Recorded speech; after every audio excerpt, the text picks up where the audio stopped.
Good morning, কেমন আছো তোমরা সবাই? আশা করছি সবাই অনেক ভালো আছো। আমিও অনেক অনেক ভালো আছি। আমার নতুন একটি ভিডিওতে তোমাদের সবাইকে অনেক অনেক স্বাগত জানাই। আমি ভালো আছি সেই কথাটা বললে অনেকটা ভুল হবে, কারণ আমার ভয়েস শুনে তোমরা নিশ্চয়ই বুঝতে পারছো আমার শরীরের অবস্থা কীরকম আছে এখন।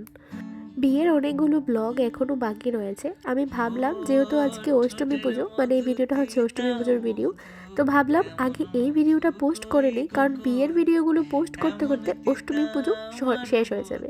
তো সেই কারণে আমি ভাবলাম যে এটাই আগে পোস্ট করে নিই। প্রত্যেক বছর এই পুজোর সময় অফিসে যেতে আর বাড়িতে আসার সময় কিন্তু মাকে দর্শন করা হতো, আর এই বছর সেটা আর হলো না, কারণ এখন আর ওই বাড়িতেই যাওয়া হয় না।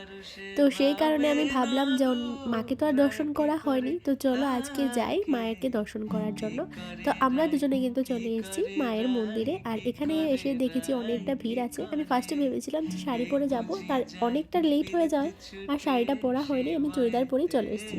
আর এখানে এসে দেখি বেশ ভালোই ক্রাউড ছিল। তো এখানে আর বেশি লেট করিনি, যেহেতু অনেকটা রাত্র হয়ে গেছিলো আস্তে আস্তে। তো এসে মাকে দর্শন করে এখানে ধূপকাঠি মোমবাতি জ্বালিয়ে দিয়েছি, আর এরপর যাব হচ্ছে একটু বাড়িতে, কারণ মা আমার জন্য তরকারি রান্না করে বেড়ে রেখে দিয়েছিল, কারণ এটা আমি গিয়ে আনবো বলেছিলাম।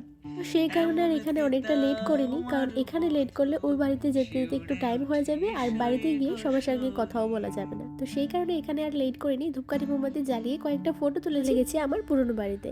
আর জানো তো, একদিন চলে গেলেই মা বাবাকে দেখার জন্য মনটা কিরকম জানি ছটফট করে। বোনের সাথেও দেখা হয় না, কিন্তু তো ওই কম্পিউটারে যাওয়ার সময় অফিসে আমার সাথে একটু দেখা করে যায়। তো সেইভাবে তো মা বাবার সঙ্গে আর দেখা হয় না, তো মনটা না ভীষণ খারাপ। মানে এতটা বছর ঘুম থেকে উঠেছি যে মানুষটার বকা শুনে, যে মানুষটার গালি খেয়ে ঘুম থেকে উঠেছি, আর এখন এই মানুষ দুটোকে দেখার জন্য মনটা ভীষণ ছটফট করে।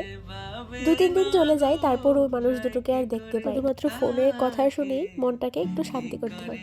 যাই হোক, এখান থেকে আমরা চলে গেছিলাম মেলাতে, কারণ আমার একটা ঘট কেনার ছিল। এরপর ঘট কিনে ও বলছিল কিছু তো একটা খেতে হবে, সেভাবে কিছুই খাওয়ার ইচ্ছে করছিল না, কারণ আমি কখন বাড়িতে যাব আর মা বাবাকে দেখবো সেটার জন্য আমি অপেক্ষাই করছিলাম। ও যেহেতু বারবার বলছিল, সেই কারণে ভাবলাম যে চলো চাট খেয়ে নিই। তারপর চাট খেয়ে কিন্তু আমরা সোজা চলেছি বাড়িতে, আর ওখানে গিয়ে কিন্তু আমি কোনো ভিডিও ক্লিপ নেইনি। তো চলো ভিডিওটা এখানে শেষ করছি, টাটা।